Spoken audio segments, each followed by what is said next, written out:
오늘 우리에게 주실 하나님 말씀과 함께 나누기 원합니다. 마태복음 17장 1절로 5절까지 말씀입니다. 신약성경 마태복음 17장 1절로 5절까지 말씀을 우리 한 절씩 교독하시고 마지막 절은 합독하여 받들어 봉독하겠습니다. 엿새 후에 예수께서 베드로와 야고보와 그 형제 요한을 데리시고 따로 높은 산에 올라가셨더니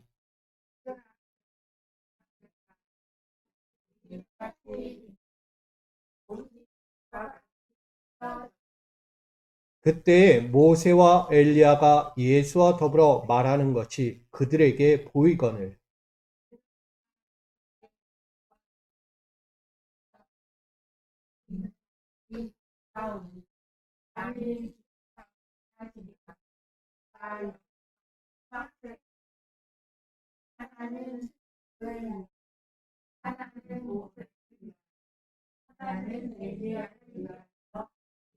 다 같이 말할 때 호련히 빛난 구름이 그들을 덮으며 구름 속에서 소리가 나서 이르시되 이는 내 사랑하는 아들이요 내 기뻐하는 자니 너희는 그의 말을 들으라 하시는지라. 아멘. 할렐루야. 오늘도 주의 말씀으로 살아가는 우리 모두가 되기를 축복합니다. 오늘은 너희는 예수의 말씀을 들으라 라는 제목으로 함께 은혜를 나누고자 합니다. 여러분, 우리에겐 개인의 신분증이자 양도 불가능한 증서가 하나가 있습니다. 그럼 뭘까요? 나에게는요, 개인의 신분증이면서 양도가 불가능한 것이 하나가 있어요. 증서. 뭘까요, 여러분? 그것은 변하지 아니하는 존재의 본질로 정체성이라는 거예요. 정체성. 이 정체성은요, 나의 신분증과 같아요. 그리고 절대 누구에게 양도할 수도 없는 거예요. 그러니 이 신분증과 같은 나에 대해서 정확하게 드러내고 알려줄 수 있는 이 정체성을 우리는 잘 간직해야 합니다. 존재의 의미를 확연하고 분명하게 드러내면서 자신의 가치와 역할을 구분하고 확인할 수 있는 이 기준이 바로 정체성, 아이덴티티라는 거죠. 우리는 여기서 한 가지 더 보게 됩니다. 영원한 나의 신분증이자 양도 불가능한 증서가 하나가 더 있습니다. 영적인 의미. 그게 뭘까요? 그것은 우리가 하나님의 자녀라는 영적 정체성. 아멘. 여러분, 변하지 않는 진리예요. 이거는 누구에게도 양도할 수가 없는 거예요. 내가 하나님의 자녀라는 이 증거를 누구에게 양도할 수 있나요? 아니요, 절대 양도가 안 돼요. 변하지 않는 진리, 본질이라는 것입니다. 우리는 이것을 로마서 8장 16절에 이렇게 증거합니다. 성령이 친히 우리의 영과 더불어 우리가 하나님의 자녀인 것을 증언한다 라고 말합니다. 여러분, 하나님의 자녀예요. 부모와 자녀 사이 사랑과 우정, 신뢰의 끈에 위에 형성된 친밀한 관계처럼 하나님과 가장 밀접한 관계를 맺고 있고 영적인 교류까지 하면서 전 인격적인 관계로 우리는 살아가고 있다는 거예요. 그런 관계는 영원한 하나님의 자녀에만 가능하다는 것입니다. 하나님의 자녀가 아니면 영적인 교류가 이루어지지 않아요. 하나님의 뜻도 하나님의 마음도 하나님의 선하신 의도도 알 수가 없죠. 하나님의 자녀니까 그 마음을 알고 그 의도와 뜻대로 살아가는 거예요. 이를 위하여 우리는 한 가지를 바라보게 됩니다. 예수 그리스도를 바라보게 됩니다. 예수 그리스도를 이 땅에 보내주신 것은 무슨 의미일까? 왜 이 땅에 예수가 오신 걸까? 그의 정체성은 뭘까? 바라보는 거예요. 예수를 이 땅 가운데 보내주시고 그를 나의 구주로 영접하게 하시며 그분이 우리 안에 사시고 우리가 그분 안에 살도록 하셨어요. 나가 하나님은 선하시고 기뻐하시는 뜻을 우리가 헤아리게 하셨습니다. 그 변하지 않는 은혜와 진리의 삶을 살아가도록 하나님의 자녀로서 그 존재를 확연하게 하시고 드러내게 하셨습니다. 그가 바로 예수 그리스도. 그 예수 그리스도로 말미암아 우리는 하나님의 영적인 정체성을 회복하게 되는 것입니다. 우린 지난날 이 영적인 정체성을 잃어버리고 살았습니다. 왜일까요? 그것은 나의 탐욕스러운 욕망 때문이었어요. 내 안에 들어온 죄성이 하나님의 영적인 정체성을 상실해버리도록 만들었다는 것입니다. 하나님의 뜻도, 하나님의 은혜도, 하나님의 말씀의 영향력도 완전히 소멸되어 버렸다. 죄가 들어오는 순간, 죄가 내 안을 가득 채우고 나의 정체성을 완전히 죄성으로 바꿔버리니까 하나님의 영이 없는 거예요. 하나님의 뜻도 없고 하나님 바라볼 위지조차 없게 된 거예요. 그럴 때 예수께서는 이 땅에 오셔서 우리의 영적인 정체성을 다시 바꿔버리신 거예요. 그러니 우리는 그 영적인 정체성, 하나님의 자녀라는 사실을 이 시간 다시 바라보고 다시 믿고 다시 그 뜻대로 살아가야만 하는 것입니다. 그런 의미에서 오늘 본문을 좀 봤으면 좋겠다라는 생각을 갖게 됩니다. 오늘 마태복음 17장 1절로 5절 말씀은 예수님의 변형 사건과 하늘의 권면이 드러나고 있습니다. 오늘 본서에는 예수님께서 곧 순환의 길을 나아가실 것이라고 강조하고 있습니다. 그것도 모자라 그 순환의 길이 끝난 이후에 부활의 사건으로 다시 찾아오게 될 것까지도 말씀을 하고 있습니다. 이것이 앞전의 말씀이에요. 그러면서 오늘 본 6일이 지난, 엿새가 지난 후에 일어나는 오늘 본 사건이 일어납니다. 베드로와 야고보와 요한 세 제자를 데리시고 예수님은 높은 산으로 올라가십니다. 높은 산에 올라가 예수님과 함께 있을 때에 예수님 갑자기 변형되는 사건을 맞이합니다. 해같이 빛나는 사건. 입던 옷이 이렇게 빛처럼 빛나는 사건을 맞이하게 됩니다. 그것도 모자라 그 옆에 모세와 엘리야가 서 있는 광경을 목격하게 되죠. 이처럼 베드로는 그것을 목격한 나머지 그의 입에서 이런 고백이 납니다. 나는 오늘 예수님과 모세와 엘리야를 위하여 토막 셋을 짓고 싶습니다. 예수님을 위하여, 모세를 위하여, 엘리야를 위하여 나는 집을 짓고 함께 살고 싶습니다. 라는 믿음의 고백이 베드로를 통해 증거되고 있습니다.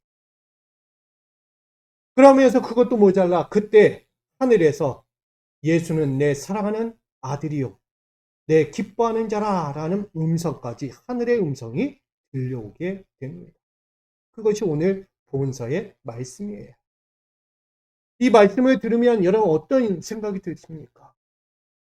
베드로는 예수님과 모세와 엘리야를 만난 순간 집을 짓고 싶대요. 그러자 또 하나님이 말씀하세요. 예수는 내 사랑하는 아들이자 내 기뻐하는 자다라고까지 말씀하세요. 어떤 생각이 드십니까? 여러분 마음에는 오지 않습니까? 집을 짓고 싶다. 나도 예수님의 집, 모세의 집, 엘리야와 함께 살 집을 짓고 싶다. 짓는 순간 뭐라고 이야기해요? 역시 내 사랑하는 아들이다. 내 기뻐하는 자다. 이런 음성이 들리고 싶지 않으세요? 저는 그런 말씀을 준비하면서 이게 우리의 삶이 되어야 되는구나. 이런 생각을 갖게 되었습니다. 오늘 이 본서를 좀 보게 되면 마가복음 9장 2절로 7절에 동일한 말씀으로 증거되고 있는 말씀입니다. 이 말씀은 마가복음에 나오는 말씀을 좀 토대로 먼저 바라보게 된다면 첫 번째는 예수 그리스도는 구원의 약속을 이루시기 위해 오신 메시아임을 강조하고 있습니다. 오늘 본서를 통해서 예수가 누구인가? 이 땅을 구원할 메시아구나. 두 번째로는 죄인들을 구원하기 위하여 자발적 고난의 길을 택한 사람, 십자가의 길을 자발적으로 가는 사람, 예수 그리스도고 그분을 소개하고 있다. 마지막 세 번째는 장차 부활 이후에 취하실 구원의 영광까지 보여주는 행동을 예수 그리스도를 통해 증거하고 있습니다. 마가복음에는 이 말씀, 오늘 마태복음 17장에 증거하고 있는 이 말씀을 동일하게 적용하고 있다는 거예요. 우리는 그런 의미에서 볼 때 오늘 예수님의 병영 사건과 하늘의 권면의 말씀, 이 제자들이 바라보는 이 사건 앞에서 한번 보자는 거예요. 어떤 말씀? 영적 정체성 예수의 말씀을 들으라 이라는 제목으로 함께 보고자 하는 것입니다. 첫 번째는 예수는 영적 변화의 정체성이다 라고 말합니다. 2절에 보니까 그들 앞에서 변형돼서 그 얼굴이 해같이 빛나며 옷이 빛과 같이 휘어졌더라 라고 말씀합니다. 예수는 변화의 정체성이에요. 아멘. 우리 영적 변화의 정체성은 누구다? 예수다. 예수를 빼놓고 이야기할 수 없다는 거예요. 이 변형대사 메타몰포라는 이 의미는 신들이 다른 형태로 변할 수 있다는 신앙이자 육적인 몸으로부터 해방한다는 종말론적 구원의 선물을 전하고 있다는 거예요. 쉽게 얘기하면 예수 그리스도는 외적으로는 죄의 육신을 입고 있다는 거예요. 외적으로는 죄의 육신을 입고 있지만 내적으로는 전혀 죄가 없으신 분임을 증거하고 있다는 것입니다. 그러니 본질적으로 예수는 거룩한 정체성을 갖고 있다는 것입니다. 근데 그 거룩한 정체성을 갖고 계신 예수님께서 왜 육신의 몸을 입었을까? 죄라는 육신의 몸을 왜 입으셨는가? 이야기했듯 이 변형이란 것은 첫 번째는 신적인 존재가 육적인 존재로 변한 거예요. 변형된 거예요. 근데 오늘의 본문의 사건은 다시금 어떻게 하는 거예요? 육적인 죄인들이 다시금 영적인 상태로 변화할 수 있다는 증거를 전하고 있는 거예요. 그러니까 예수는 죄의 육적인 그 상태에서 다시 신적인 존재로, 거룩한 존재로 바뀐다라는 사실을 증거하는 것이죠. 자, 그래서 오늘 본격적인 순환의 현장에서 서게 될 예수 그리스도의 변형 사건은 죄로부터 오염되고 또한 부식된 사람들을 깨끗하고 온전한 거룩한 정체성으로 변화하게 될 삶에 대해서, 즉 아페시스라고 이야기해요. 삶, 이것에 대해서 증거하고 있는 것입니다. 죄인들이 어떻게 된다고요? 오염되고 부식되었던 인간이 다시금 하나님의 영적인 정체성으로 바뀔 수 있다. 변화되어야 한다. 이것을 강조하기 위해 예수님은 변형 사건이 일어난 거라는 거예요. 단순히 예수님이 그 높은 산에 제자들과 올라가서 모세와 엘리야를 만나고 그런 변형되는 사건을 보는 것이 아니고요. 예수의 변형 사건은 앞으로 그가 해야 할 영적인 사역의 한 정체성을 이야기하고 있는 거예요. 그게 뭐다? 죄에서 바뀌어야 한다. 죄에서 거듭나야 한다는 거예요. 죄에서 위로와져야 한다는 거예요. 이게 예수의 변형 사건입니다. 이것을 누가복음 1장 77절은 전하는 거예요. 죄의 백성에게 그 죄사함으로 말미암는 구원을 알게 하리니라고 증거하는 것입니다. 죄의 육신으로부터 포로되었던 세상의 자녀들이지만 이제는 죄의 육신으로부터 석방되고 면제받고 해방되고 용서받는 자유함으로 거듭날 것이다. 이것을 이야기하는 거예요. 그래서 서두에 얘기했던 하나님의 자녀, 그 정체성을 회복하기 위해서 전하고 있는 것입니다. 이처럼 예수님의 변형 사건은 오랜 세월 동안 기다려온 사람들에게 필요했던 거예요. 그들의 기다림은 뭘까요? 예수님을 왜 기다렸을까? 메시아를 왜 기다렸을까? 실질적으로 보면 유대 사회는 예수를 영적인 의미로 받아들이지 않았어요. 뭘로 받아들였죠? 자기네 육체의 필요를 위해서 받아들인 거예요. 기다린 거예요. 언제쯤 내 억울함을 풀어줄까? 언제쯤 내 약함을 만져줄까? 언제쯤 내 삶의 자리를 바꿔주실까? 사람들은 변화를 기다렸어요. 매일매일 변화를 기다렸어요.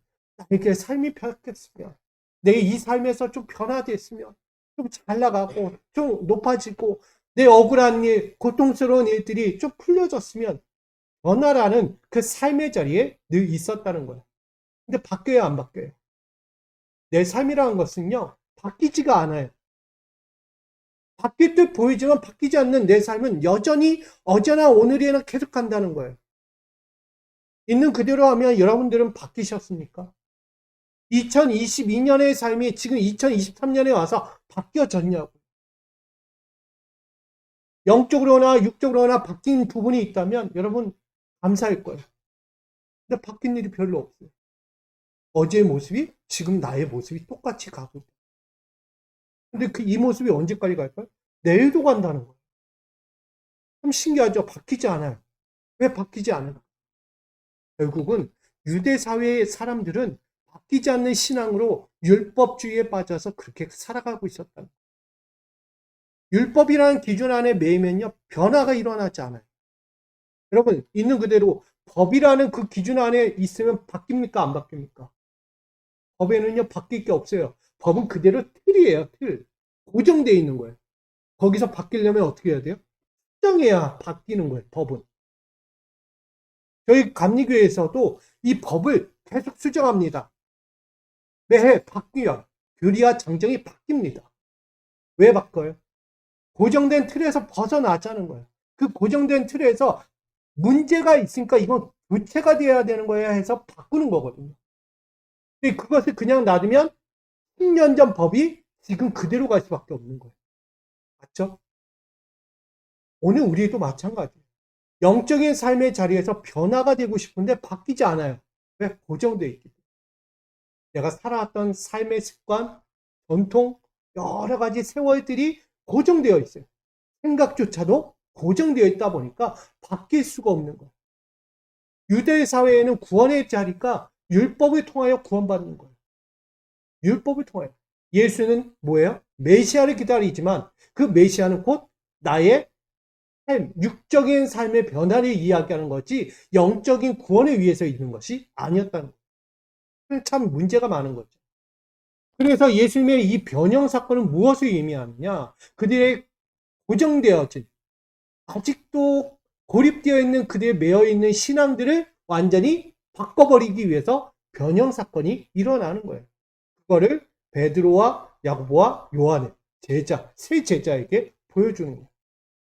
왜 12제자가 다 있는데 왜 세 제자만 보여줄까? 구분하셔야 돼요, 여러분. 그 일을 감당할 자들. 영적인 계약의 자리에서 은혜의 자리로 바뀌려면 그만한 역할을 감당할 제자가 필요한 거예요. 그거를 먼저 그들에게 보여주시고 그들도 바뀌어야 한다는 사실을 말하고 있는 것이죠. 자, 그런 의미에서 본다면 오늘 예수님의 변형 사건은 오랜 세월 동안 그렇게 기다리고 바라던 메시아의 영광과 구원의 중보자 예수 그리스도, 그들을 대변할 수 있는 자, 그들의 영광, 그들의 신앙을 대변해 줄 수 있는 예수 그리스도를 기다렸다는 거예요. 그런 기다린 모든 사람들에게 지금 영적 변화의 정체성을 회복하기 위해서 첫 번째로 예수님은 그 높은 산에서 변형 사건이 일어난 거예요. 해같이 빛나는 변형 사건. 이만한 사건을 여러분 어디에서 보겠습니까? 여러분들, 우리에게도 동일한 거예요. 바뀌셔야 돼요. 과거에 매여 있지 마시고 내 삶도 변화가 일어나야 돼요. 어제의 내 삶이 아니라 오늘의 내 삶으로 바뀌어야 되고 내일의 삶으로 또다시 바뀌어야 하는 거예요. 변화 없는 사람은요, 죽은 사람과 같은 거예요. 죄송하죠. 변화하는 사람은 생기가 있어요. 활력이 넘쳐요. 만사에 뭐가 있어요? 기대가 있어요. 변화가 있는 사람. 근데 늘 고정되어 있는 사람은 뭐예요? 우울해요, 우울해. 어제도 그랬는데, 오늘도 그러겠지. 오늘도 그랬는데, 내일도 그러겠지. 변화가 없는 거예요. 기대가 없는 사람. 여러분 그렇게 살지 않길 부탁드립니다. 우리는 영적인 사람들이에요. 변화를 날마다 체험하고 하나님의 영광을 보는 사람들이니까 변화의 한 줄기라도 빛이 보인다면 변화하십시오. 그게 우리가 해야 할 역할이에요. 그걸 위해 오늘 예수님은 첫 번째로 자신의 순환 사건 앞에서 십자가 고난의 길 앞에서 첫 번째로 한 게 변형 사건이라는 것입니다. 자, 두 번째는 예수는 하나님이 원하시는 정체성이라는 사실을 분명히 말하고 있습니다. 4절에 보니 베드로가 예수께 여쭈어 이르되 주여 우리가 여기 있는 것이 좋사오니 만일 주께서 원하시면 내가 여기서 초막셋을 짓되 하나는 주님을 위하여 하나는 모세를 위하여 하나는 엘리야를 위하여 하리이다 라고 말하고 있습니다. 베드로는 지금 해같이 빛나시는 예수 그리스도의 변형 사건을 맞이했어요. 근데 그 은혜의 그 사건을 맞이한 것도 채 가시지 않은 그 순간에 또다시 예수 그리스도와 모세와 엘리야가 함께 서 있는 것을 보게 돼요. 근데 그냥 선 것도 아니고 예수님과 모세와 엘리야가요 함께 대화를 나누고 있다는 거예요. 말씀 잘 보시면 오늘 대화를 나누고 있어요. 그 대화를 나누는 이 예상 못할 사건을 베드로가 또다시 두 번째 사건으로 목격하고 있다는 것입니다. 그러니 이 베드로는 지금 뭐가 일어나겠어요? 갑자기 잠자고 있던 신앙의 불이 활활 타오르기 시작합니다. 예수도 나와 함께 하고 있었는데 갑자기 모세? 엘리야? 뭘까요? 어떻게 보면 신앙의 역사이자 근본이 되는 이 모세와 엘리야가 나타났다는 것은 한 획을 그은 이들이잖아요. 신앙의 역사에 한 획을 그었던 자들이에요. 모세는 누구예요? 애굽의 시절 가운데 이스라엘을 건져내어 하나님의 약속하신 땅으로 이끌어내라는 사명을 받은 지도자예요. 맞죠? 구원자라는 거예요. 한마디로. 모세는. 나아가 엘리야는 하나님의 진노의 메시지를 전하는 선지자였어요. 당시 아합이라는 왕에게 하나님의 메시지, 진노의 메시지가 너희에게 임할 것이다 라고 전합니다. 그것도 모자라 갈멜산에서 바알 선지자들과 기도로 싸웠죠. 제단을 놓고 불싸움을 했어요. 나아가서 그는 마지막 생에 회오리 바람을 타고 하늘로 승천한 사람, 살아서 하나님 곁으로 간 사람이 바로 엘리야입니다. 자, 이만한 목격을 한 베드로에게서 어떤 심정이 되겠어요? 당연히 나는 예수님과 모세와 엘리야와 함께 이 새 집을 짓고 함께 살고 싶다. 이런 마음 들지 않겠습니까?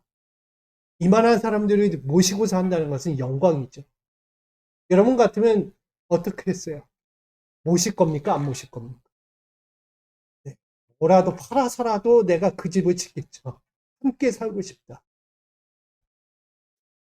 이어 베드로는요, 이처럼 예수님과 모세와 엘리야 이 모든 사건을 맞이한 이 상황 가운데서 집을 짓고 함께 살고 싶은 입장에서 말한 거예요.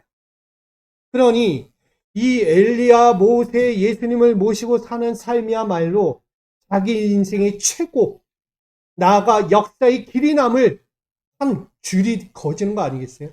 나는 예수님과 살았어. 모세와 살았어. 엘리야와 살았어. 그 마음이 불붙듯 일어났던 거예요. 여러분, 가장 매력적이지 않습니까? 타고난 생각 아니세요? 어디에 내놔도 이런 생각, 타고난 생각은 할 수가 없어요. 베드로니까 하는 거예요, 베드로니까. 이처럼 베드로는 마음이 준비되었다는 것을 말합니다. 변형되신 예수님의 얼굴, 해같이 빛나신 예수님의 얼굴을 보는 그 순간도 너무 행복했는데 거기에 모세와 엘리야도 있으니 너무나 이것이 준비된 거예요. 뭐가? 마음이 준비된 거예요. 나는 그분들과 함께 살 거야. 그 준비된 마음을 가지고 기뻐하는 마음을 가지고 살겠다라는 확신이 든 거예요. 결국은 그 마음의 정한 뜻이라는 거예요. 베드로의. 그래서 예수님과 모세와 엘리사의 모든 삶에 그는 동참하고 그분들의 주권에 자신을 맡기겠다라는 뜻의 말씀입니다. 함께 새 집을 짓고요. 산다는 의미는 단순히 집을 짓겠다는 게 아니라는 의미. 결국은 이 베드로는 예수님과 모세와 엘리사의 주권 아래 살겠다는 거예요. 그가 명령하신 대로, 그가 뜻하신 대로, 그가 원하는 대로. 아멘. 그게 베드로의 마음이에요. 그러니 그가 베드로의 고백을 넘어서 오늘 이야기하는 거예요. 베드로의 고백은 진정한 핵심이에요. 저는 그것을 우리 베드로의 일반적인 고백으로 보지 않고 또 다른 영적인 의미로 지금 바라보려고 합니다. 그 말씀이 오늘 이야기하는 주께서 원하시면이라는 델로입니다. 이 뜻은 결심과 동시에 결정된 것을 마음에 두시고 바라신다면, 이건 누구예요? 타자의 이야기예요. 타자의 마음에 결심하고 동시에 결정된 것이 그 마음에 있고 확신이 되어 우리에게 바라신다면, 타자의 마음이 나에게 향한다면 나는 그 뜻대로 살겠다는 거예요. 그게 베드로예요. 그래서 예수님의 순환 앞에서 모세와 엘리야의 대화 사건을 맞이한 베드로는 지금 제2의 육신의 옷을 입고 고통과 절망과 시련과 눈물의 인생을 살고 있던 자신에게 뭐예요? 다시 한번 말씀해 주시며, 다시 한번 그 희망의 소리를 들려주시며, 다시 한번 구원의 소리가 나에게 들려오면 난 그대로 살겠습니다라는 마음. 여러분, 오늘 죄의 육신을 입고 압제와 고통으로 살던 사람들을 구원하기 위해서 예수님은 지금 오신 거예요. 하나님의 정체성으로. 그러니 그 하나님의 정체성으로 오셨을 때 우리는 어떤 고백을 할 것이냐? 베드로와 같은 고백이 되어야 되지 않겠어요? 엘로, 주님이 원하시며, 당신이 이곳에 오신 목적을 내가 알겠습니다. 당신이 확정하고 그 마음에 두신 결정이 있기에 오셨으니 그 마음에 나도 같이 가겠습니다 하는 거예요. 예수님이 십자가의 길을 가실 때 베드로는 난 안 가요, 난 아니에요 하는 게 아니라고. 우리 베드로가 앞전 16장에 뭐라고 이야기하죠? 마태복음 16장 16절 뭐라고 말씀했죠? 우리가 다 아는 말씀. 주는 그리스도시요 살아계신 하나님의 아들입니다. 할렐루야. 베드로가 그런 고백을 했어요. 주는 하나님의 아들이 돼요. 주는 그리스도시돼요. 메시아라는 거예요. 그분의 삶에 내가 동참하겠습니다. 당신이 원하면, 당신이 결정한 것이 있다면, 결국 십자가의 길을 가겠다면 나도 십자가의 길을 가겠습니다라는 거예요. 그게 결정이에요. 그걸 말하고 있는 것입니다. 십자가를 져야만 하는 위제, 이걸 말하는 것이죠. 지금 예수님과 모세와 엘리야가 모여서 무슨 얘기를 하고 있을까요, 여러분? 이 베드로, 야고보, 요한이 말을 안 들어. 내 제자인데 내 뜻대로 안 가. 자꾸 자기 고집대로 해. 자기 생각이 너무 많아. 이런 얘기 했을까요? 어떤 이야기를 나눴을 거라고 생각합니까? 예수님과 모세와 엘리야가 만나서 대체 무슨 얘기를 했을까? 원문에 보면 예수님과 모세와 엘리야는 예수님이 가야 할 십자가의 길을 놓고 위제를 놓고 논했다고 말합니다. 십자가의 길은 어떤 길일까? 그 길은 왜 가야 하지? 왜 그 길을 가야만 해? 근데 가면 죽을 수밖에 없어. 근데 이게 왜 해야 되는 거지? 알고 봤더니 하나님 뜻이야. 하나님이 예수 그리스도를 통해서 십자가를 지라고 하는 거야. 저 이 땅에 있는 사람들을 위하여, 저 죄인들 위하여 죽으라는 거예요. 십자가에서. 어떻게 죽어야 되지? 가는 길은 어떻게 고난을 당해야 되고, 그냥 있는 그대로 하면 어떻게 고난을 당해야 되고, 어떻게 죽어야 하고, 어떻게 매달려야 하는지, 그리고 죽음 위에 어떻게 해야 되는 거지? 이런 것까지 상세하게 뭐하고 있다는 거야? 얘기하고 있다. 그러니까 한마디로 계획을 짜고 있는 거야. 하나님의 위도된 그 뜻과 계획 안에 이 예수님과 모세와 엘리야가 만나서 다시금 마지막 과정을 밟고 있는 거예요. 우리도 이제 다가오는 수요일부터 사순절 보내잖아요. 예수님도 그 사순절에는 이 기간 동안에 어떤 길을 가야 하고 어떻게 잡혀야 하고 어떤 십자가의 고난을 지고 죽어야 하고 다시 부활해야 하는지에 대한 철저한 계획을 하나하나 만들어가고 있었다는 것을 말하는 것이죠.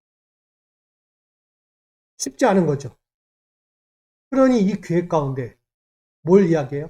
지금 베드로는 주님이 원하시면, 한쪽으로 보면은 지금 집을 짓기 위해서 그가 말을 하고 있지만 다른 하나로 바라본다면 주님이 원하시면 나는 하나님의 나라와 그 뜻을 위하여 내가 지금 집을 짓겠다는 거예요. 믿음의 집, 원의 집을 짓겠다는 거예요. 베드로가. 그러니 그 집을 짓기 위해서는 예수님이 가야 하는 십자가의 길을 나 또한 걸어가야 하는 거예요. 예수님의 계획 가운데 자신도 함께 서야 하는 거예요. 십자가의 계획. 여러분에게 말하는 거예요. 오늘 우리도요, 예수님이 우리를 위하여 하나님의 집, 구원의 집을 위하여 짓기를 원하고 있는 거예요. 그러려면 그 집을 짓기 위해서는 지금 해야 할 것이 있어요. 고난의 길을 가는 거예요. 때로는 고통과 절망과 눈물의 세월도 보내야 되고, 때로는 하나님이 주신 은혜로 다시 거듭나기도 하고, 하나님이 주신 영광도 누리기도 하고, 나아가 결국은 내 모든 것을 던진 만큼 십자가에 져야 한다는 것을 말하고 있습니다. 그러니 누가복음 9장 23절에 이렇게 우리에게 증거합니다. 함께 있습니다. 시작. 또 우리에게 이르시되 아무든지 나를 따라오려거든 자기를 부인하고 날마다 제 십자가를 지고 나를 따를 것이니라. 아멘. 이게 바로 하나님 자녀의 정체성. 베드로를 통해서 보여주고자 하는 주님이 원하시면 이란 것은 나도 주님이 지실 십자가에 동참할 수 있게 불러주십시오. 이거예요.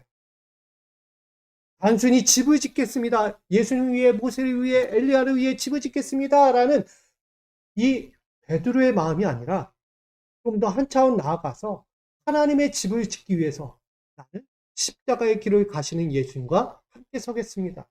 동참하겠습니다. 라는 말씀이에요.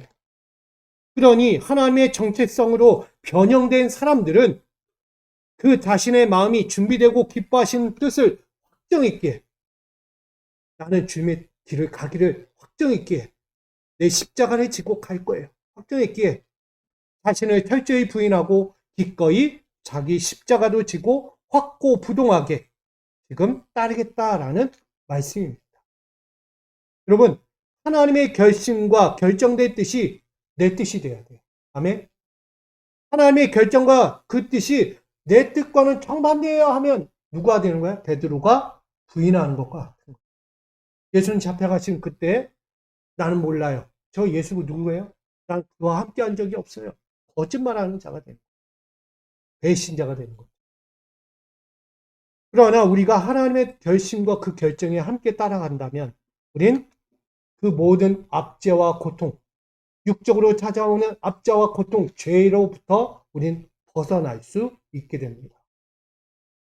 여러분, 제자로 따르겠다는 이 결연한 의지가 얼마나 중요한지를 우리 아셔야 합니다. 십자가의 길을 가시는 예수를 바라보면서 나는 못 가겠어요 한다는 것은 하나님의 정체성을 가진 내가 할 말이 아닌 것. 내가 하나님의 속성을 갖고 있고 하나님의 성품을 갖고 있는데 어찌 그것을 배신하겠어요? 그냥 따라가는 거예요. 우린 뭐라고 해요? 예스라고 하는 거예요. 예스. 노가 없어요. 노가. 오로지 예. 예라는 거죠. 오늘 이처럼 베드로가 목격한 예수님과 모세와 엘리야의 대화 사건 속에서 우리가 바라볼 것은 토막 셋을 짓기 위하여 하나님의 주권에 맡기겠다는 이 베드로의 고백처럼 우리가 다시 바라본다면 예수님의 마음이 준비되고 기뻐하시는 뜻은 이 땅의 모든 사람들을 구원하기 위하여 십자가의 죽음을 가겠다. 이 결연한 의지, 이거에 너도 동참하겠느냐. 나를 불러주시면 나도 원하시면 가겠습니다라고 전하는 것입니다. 여러분, 오늘 우리도 하나님이 원하시는 정체성, 예수를 통해서 내가 그 사람이 되어야지. 나도 하나님이 원하시는 삶에 서야지라는 고백으로 다시 신앙생활을 하기를 부탁드립니다. 마지막 세 번째는 예수는 사랑과 기쁨의 정체성이다라는 것을 전하고 있습니다. 5절 말씀에 보니까 말할 때 호련히 빛난 구름이 그들을 덮으며 구름 속에서 소리가 나서 이르시되 이는 내 사랑하는 아들이요 내 기뻐하는 자니 너희는 그의 말을 들으라 하시는지라. 아멘.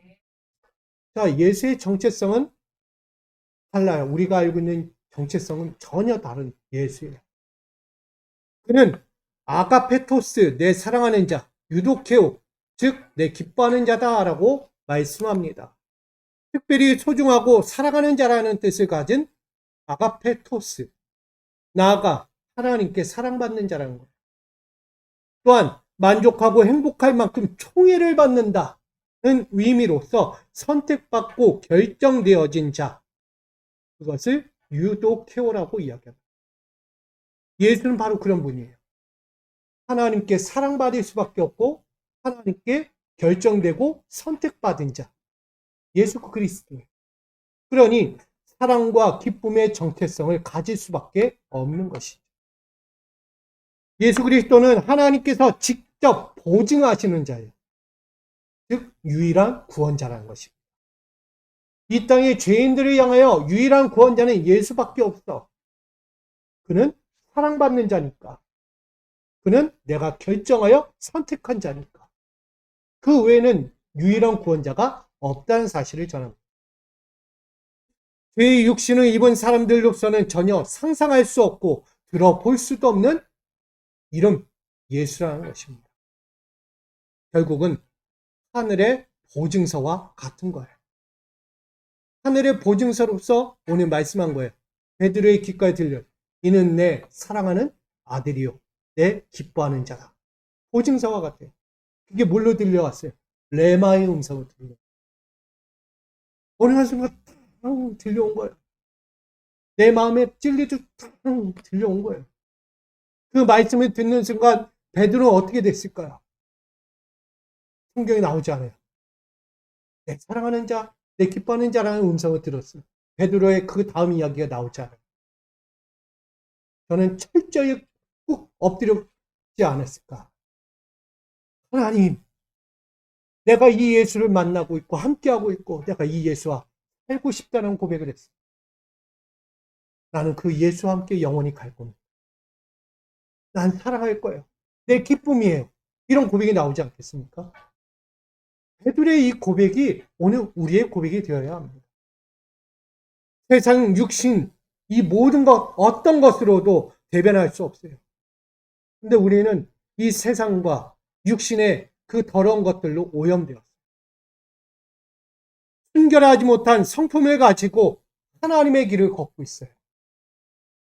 나는 하나님 보실 때 깨끗해, 정결해, 거룩해라고 이야기하면 우리가 산다는 거예요.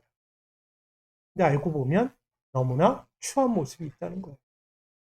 드러나지 않은 감춰진 내면의 그 죄성이 얼마나 큰지를 봅니다. 그러니 예수님은 지금 우리 가운데 오셔서 말씀하는 거예요. 변형되는 사건과 모세와 엘리야를 만나 얘기하시는 사건, 앞으로의 십자가 순환의 사건을 이야기하고 그 다음 해야 할 사건은 뭐예요? 사랑하고 기뻐하는 자를 세우는 거예요. 그게 예수님이에요. 예수님은 그만큼 하나님이 원하시는 자녀의 정체성을 사람들에게 보여주고자 하는 거예요. 하나님의 자녀의 정체성은 변화되어야 합니다. 개인의 자리가 아니라 이제는 하나님의 말씀의 자리에 서야 하고 하나님이 주신 삶에서 변화된 자는 오늘도 하나님의 뜻대로 살아야 합니다. 그리고 하나님이 원하시는 삶의 자리에서 오늘도 그 사명을 감당해야 한다는 것을 이 베드로의 사건, 이 만나는 사건을 통하여 보여주고 있는 거예요. 여러분, 죄인을 구원하기 위해선 십자가의 죽음도 마다하지 않는 예수님. 그가 누가 되어야 돼요? 베드로가 되어야 돼요. 그 베드로가 곧 내가 되어야 돼요. 예수를 죽으십시오. 나를 위해 죽어야죠. 언제 죽으실 거예요? 하면 돼야 합니다. 유대 사람들은요, 지금 죽으라는 얘기예요, 예수. 진짜 너가 하나님의 아들이면 죽어. 아니, 죽으라는 얘기보다 너가 진짜 하나님의 아들이면 십자가에서 내려와. 너를 증명해. 하나님의 아들임을 증명해봐. 라고 이야기합니다. 그 증명이 뭐예요? 예수는 죽는 거예요. 근데 사람들은 몰라요. 왜 죽어야 하지? 그냥 살아서 내 왕이 되어주면 되는 건데. 내 왕이 되면 되잖아. 내가 원하는 대로, 내가 바라는 대로, 내가 소망하는 대로 왕이 되어주면 돼. 근데 예수가 그러질 않아. 오히려 죽어요. 그 예수를 바라보는 유대인들은 역시 하나님의 아들이 아니었어. 내가 기다렸던 메시아가 아니네. 이렇게 얘기해. 자기의 욕심과 욕망을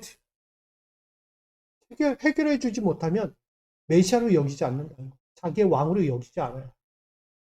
근데 예수는요, 죽음이 하나님의 아들이고 그들을 구원할 왕이라는 사실을 보여주는 거예요. 십자가의 죽음. 그러니 하나님은 이 예수님을 통하여 오늘 이야기하는 거예요. 그것이 바로 사랑입니다. 그것이 하나님의 기뻐하시는 뜻이다라는 것을 이 예수를 통해 보여주고 있는 거예요. 그러니 내 사랑하는 자, 내 기뻐하는 자라고 베드로의 귓가에 들려주신 거예요. 여러분, 이처럼 하나님의 사랑과 기쁨의 정체성을 보증할 수 있는 사람은 얼마나 될까요?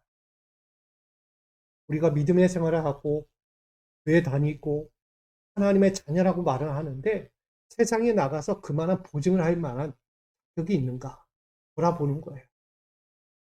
우리 모두는 하나님의 사랑과 기쁨을 이미 받았어요. 하나님의 구원의 기쁨을 받았다고. 여러분, 지옥 갈 사람들 아니잖아요. 천국 갈 사람들. 하나님의 약속된 집에 예비된 사람들이에요. 그냥 두들기고 들어가면 돼요, 문 열고. 그런 여러분들을 이 땅에 남겨놓은 이유가 뭘까요? 해야 할 일이 있는 거예요. 베드로도 남겨진 자예요. 남겨진 자는 해야 할 일이 있는 거예요. 그 사랑과 기쁨을 뭐하라? 전하라.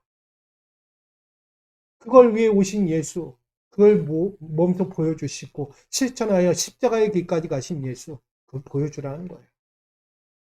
오늘 하나님의 사랑과 기쁨의 정체성을 보증할 수 있는 자로서 우리는 다시 서야 합니다. 그러기에 에베소서 5장 2절은 이렇게 증가합니다. 읽습니다. 시작. 그리스도께서 너희를 사랑하신 것 같이 너희도 사랑 가운데서 행하라. 그는 우리를 위하여 자신을 버리사 향기로운 제물과 희생제물로 하나님께 드리셨느니라. 아멘. 이 드림의 사실, 그 은혜가 우리 삶의 현장에서 드러나야 하는 거예요. 그게 바로 구속사역입니다. 구원하는 사역이에요. 이처럼 예수님의 사랑과 기쁨의 보증 사건은 고대하고 기다렸던 하나님의 보증을 기다렸던 모든 사람에게 필요했던 거예요. 오늘 유일한 구원자 예수 그리스도를 통하여 모든 사람들이 하나님의 사랑과 기쁨의 정체성을 다시 보증받을 수 있는 그 의미를 강조하기 위해서 오늘 이야기하고 있는 것입니다. 자, 결론을 맺고자 합니다. 너희는 예수의 말씀을 들으라 라는 제목으로 오늘 전하였습니다. 이것은 오늘 핵심의 5절 말씀이에요. 너희는 그의 말을 들으라 하시는지. 그렇다면 왜 그 말을 들어야 하는가? 왜 예수가 누구기에? 예수가 어떤 사람이기에 내가 그의 말을 들어야 하는가? 베드로의 귓가에 마지막으로 던져진 말이에요. 여기 요한일서 1장 1절은 이렇게 이야기합니다. 생명의 말씀을 우리가 들었고 보았고 직접 만져본 사실에 확증하는 것이다 라고 말합니다. 예수의 말씀을 듣는다는 것은요, 그의 말씀을 내가 듣고 보고 직접 만져본 사실에 대해서 뭐 하는 거예요? 확증하는 거예요. 실상이다, 이게 맞다, 진짜다라는 사실을 증거하는 거예요, 여러분. 그걸 우리가 하는 거예요. 그걸 위해서 오늘 우리에게 말씀하고 있는 것입니다. 오랜 언약 가운데서 기다렸던 사람들에게 생명의 말씀이 성육신하여 더 가까이 오셔서 새로운 계기를 우리 가운데 불어넣어 주시고 충만한 충격의 실상이자 십자가 구원의 선포로 우리에게 다가왔다는 사실을 전하고 있습니다. 이를 듣다라는 아코로 이야기합니다. 아코, 즉 들려오는 내용을 정신적으로 이해하고 수용한다라는 의미입니다.